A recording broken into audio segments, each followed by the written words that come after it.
Welcome back to Weird Stuff I Found in Tucson, a series where I bought a bunch of rocks in the desert and lost my mind along the way. And in this final episode, we are stepping into the Holodome, learning a thing or two about space metal, and buying so much lead that I may as well start a supplement company.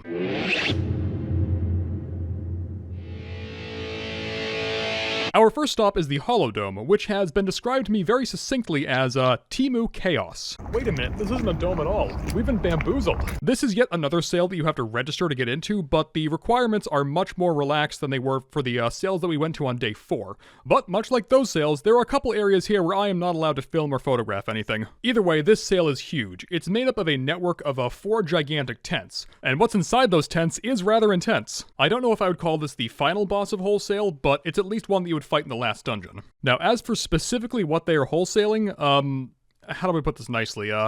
Have you ever been to a rock sale where some of the vendors have the cheesiest stuff imaginable?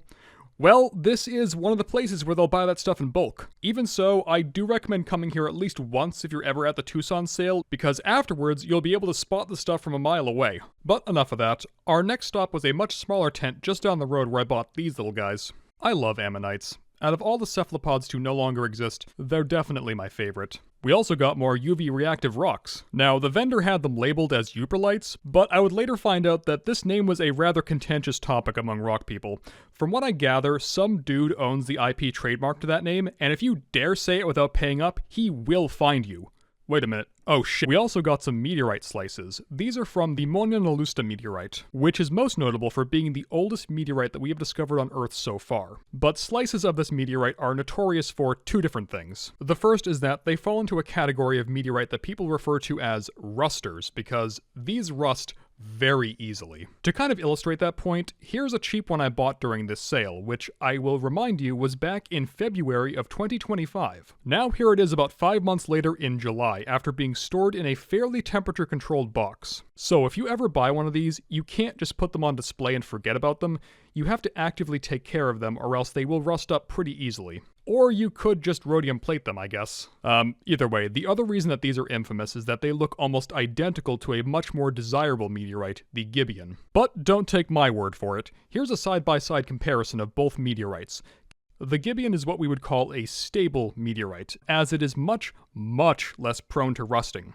This makes it sought after by both jewelers and collectors alike. I love working with this stuff. It's like working with Damascus steel in the sense that you can shape and polish it, but then you have to acid etch it to reveal the pattern. Granted, I find this process to be a lot more fussy than Damascus. Here's something I made many years ago where I cut one into a cabochon and set it inside of a brooch. Anyway, enough with the boring space nerd talk. Let's mosey on over to a sale that I apparently missed on day 2. This is the Red Lion Gem and Mineral Show. They call it that because it's held at the Red Lion Inn. Yeah. I'm gonna be real here, this one is basically the same as Motel 6. Though I did get a giant chunk of amethyst while I was here, and I really wasn't expecting to buy one of these. So the reason that I missed out on the one that we saw the day before was because we spent the previous days going through all the major sales to compare what everyone else had before we committed to that one. There really wasn't anything within my budget that I liked, so I just had it in my head that we were gonna have to try again next year until my friend spotted this one. We also found this piece of quartz. One thing that's been made clear to me throughout the entire sale is that apparently Brazil just has all the best rocks. Anyway, our last stop was AGTA, because I heard that somebody was selling that one hyper-specific type of lead paint stalactite that I've been hunting all week. And sure enough, someone was. This right here is Jeep Fordite, which, now that I say it out loud, is kind of an insane sequence of words. Maybe I should just call it motor agate or something. Oh, and if you're just joining us and you have no idea what this stuff is, go ahead and see the video before this one. You'll find the explanation about 3 minutes and 50 seconds into that video. Right, so I've sourced a lot of this stuff over the years, but I haven't found many with color palettes this wild. I rarely see stuff with lime green or orange, for example, so I'm really excited to make something out of these. Well, actually, in the time since I've filmed this, I have. Here's a brooch I made out of this piece right here. I don't know, I tried something new by carving geometric patterns into it in such a way where the layers behind it kind of warp and wobble. I'm not sure that it worked out terribly well on this one, but I have a few ideas that I'm going to try out next. Oh my goodness, I love this one. I almost don't want to cut it up. Then again, I probably should just do something with it, because otherwise it's going to end up like a stockpile of Mega Elixirs at the end of a Square Enix RPG. And that's the last bit of mercantile madness for the entire week. The next few days were rather unremarkable. Well, it's finally happened. I have forgotten the face of my father, and I've been sent west for my crimes. It is quite large out here. I don't really remember what happened after that, but I vaguely recall arguing semantics with an AI-powered train.